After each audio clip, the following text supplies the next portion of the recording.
You might not realize it, but every time there's a major snow event, these folks plow approximately 2,500 lane miles throughout this community of county and state highway. If you're driving down the Beltline, if you're driving down the interstate, these are the folks who are keeping it safe for us.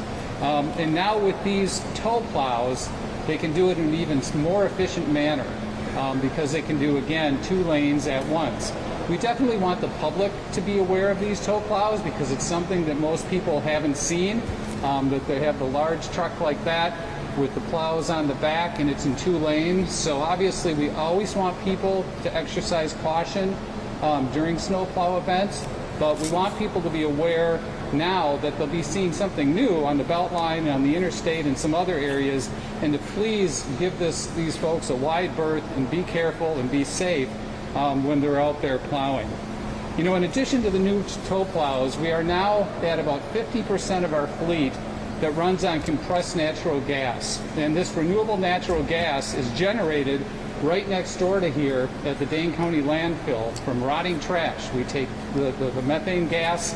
It's a very powerful greenhouse gas, but instead of it escaping into the atmosphere, we tap the landfill, we process that gas and turn it into renewable natural fuel that powers about half of our highway trucks right now.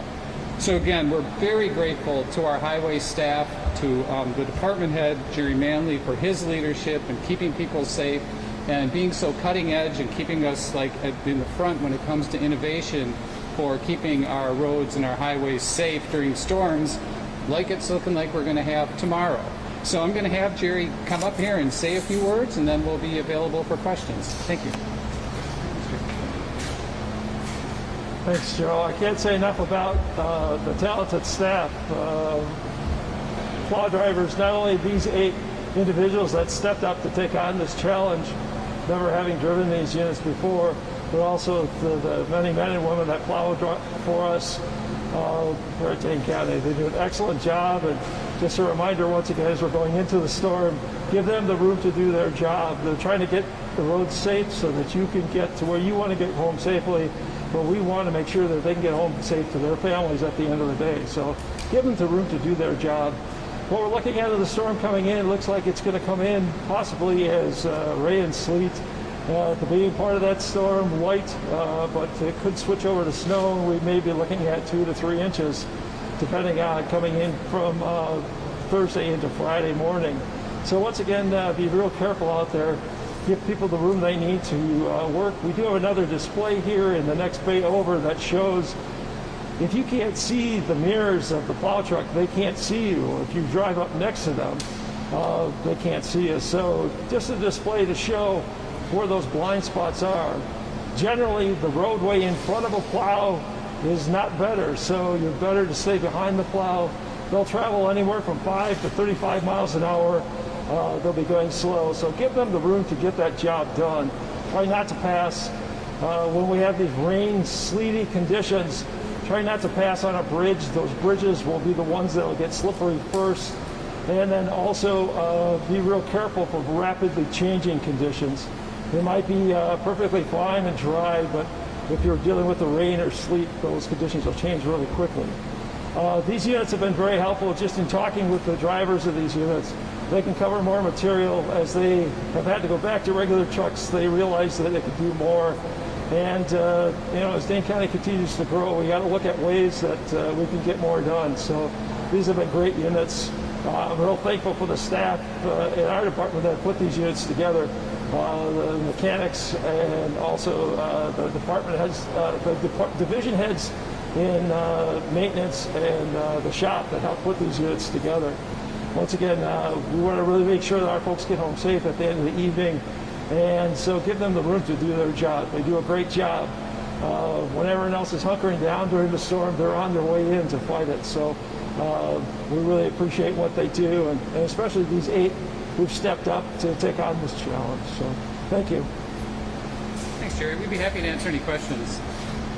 Jerry, I've seen this in action after an experiment I found. I found that you can't, obviously you can't pass a snowplow on a 2-lane highway. Is that an advantage for you guys? A disadvantage as it may cause more congestion, or? It does work to our advantage if we can keep the traffic behind us, because it allows us to get the job done in front, keep it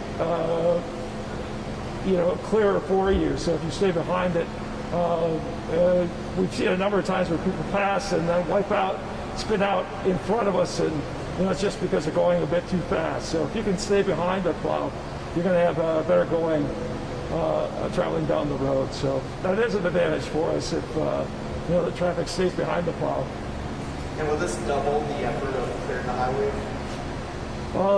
It helps us out in the storms. I think one of the things we've really seen is during COVID, when we had some of our staff that was sick, they were able to step up and make up for some of the other staffing that we didn't have available. But that can get done more from a clearing standpoint. We're putting materials down, but there's also that great need as the county grows and we get more lanes to find different ways to continue to offer the level of service that we do. One of the things I'm really proud of is the way that everyone that works in the highway takes great pride in those sections to try to make the roads safe for the traveling public as soon as possible. And they do a really good job. I do get a lot of compliments about that. Obviously some serious equipment here. You mentioned it, but how do you maintain it and how do you do the training to deal with this new equipment and keep the roads clear? So there is a good group of people that have a lot of years of experience. We also did some training coming into the storm on dry pavement, but we did use a simulator service this year to try to give people experience. We had a company come in that had actually tow plow training in the simulator.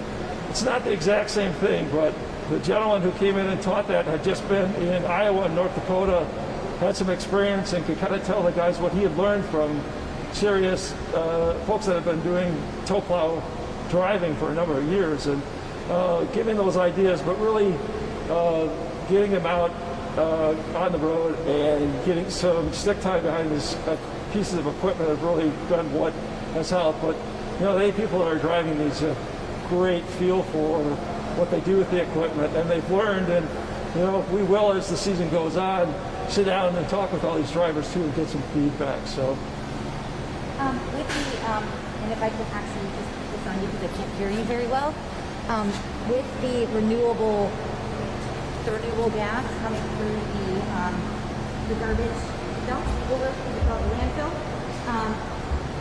do other trucks run on that renewable gas, or is this something new with the newer trucks that are using on the highway? So we've been, for about 7 years, we had the very first trucks that ran on that renewable fuel. And now our fleet's about 50%. We've just expanded our fueling capacity here. And so it has been very helpful. When we were the first, it was growing pains, learning how to do it. But we kind of hit a point when gasoline at one point was $4 per gallon. It really made sense when we were actually generating the fuel at the landfill. So, from a cost standpoint, it makes sense, and from a greenhouse gas standpoint, it really makes sense. So, it's been a good experiment, and also the technology is changing now as the trucks get bigger. Recently, there's a new engine that is the size of these larger quad axle trucks. That will take us into the future, or be the baseline for what the next technology in engines is. So we're always kind of watching what's the new way to skin the cat as far as engines and fuel and technology. As we know, Beltline drivers are the most patient people in the world. It's I guess, of course. What do you say to the people that are stuck behind one of these things, as far as safety and as far as patience? Really, the people that work here are pros, and they want to do the best they can to get people where they can safely. Give them the room to do their job, and they will get you where you want to get safely. It may take a little bit longer. Like I said, 35 miles an hour is about as fast as they go. But taking that extra time and safety to get where you can get safely, and then ultimately they can get home safe as well. People are used to normal plow trucks for the most part. Anything different they should expect when they see these new plow trucks? it's really sight to see. I mean, these are 87 feet long, and when they deploy to the side, they're covering a little bit more than 2 lanes. Just be really careful. Stay back 300 feet and let them get the job done. But, you're going to be seeing it now with our discussion of it. They've been working since the beginning of winter here, and I'm sure people have come upon and been surprised. But, just give them the room to do their job. These guys are going to try to do the best they can to keep it safe. And they're working with these trucks to make the road safe. So give them the room. That's the big thing. So slow down, give them the room to do their job. How much faster now having these two trucks that won't have to do 2 lanes at once?